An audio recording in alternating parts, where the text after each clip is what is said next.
Autrefois, les Marquisiens, juchés sur des échasses, s'adonnaient lors de cérémonies funéraires à des joutes spectaculaires. Pour cela, des toukas spécialisés fabriquaient des tapouvets, des étriers dans une seule pièce de bois affixée à de longues perches de bois léger. Ce magnifique tapouvet, que le musée a acheté en 1976, a dû appartenir à un noble personnage, car il est magnifiquement décoré d'un tiki dont la tête, couronnée d'un bandeau, semble soutenir la sole cintrée vers le haut, telle une proue de bateau. Cette coiffure s'épanouit en une chevelure rayonnante que dessinent des rainures régulièrement creusées et qui n'est pas sans rappeler cet ornement de tête abondamment orné de plumes caudales de coq, le tahavaa porté par les chefs. Tout le corps du tiki est comme enveloppé de ces lignes, chevrons ou guillochis, symboles d'un linceul tressé qui toutes convergent vers le pitot vital.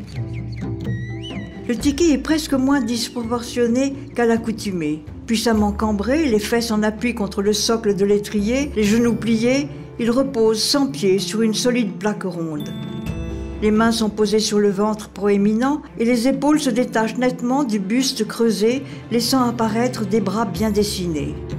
Certes, la tête est importante, les yeux sont immenses, mais ce qui frappe surtout, c'est le tracé des narines épatées, de ce nez qui s'élargit jusqu'au regard, laissant au cœur du visage un assez large espace. Les oreilles fines et en relief rassurent.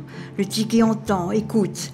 S'il ne parle pas, ce n'est pas faute d'avoir une bouche aux lèvres très ourlées, à la commissure desquelles a été sculpté un premier motif original, aujourd'hui oublié. Peut-être était-il réservé à la sculpture. Un deuxième qui n'est pas sans faire penser à la croix marquisienne.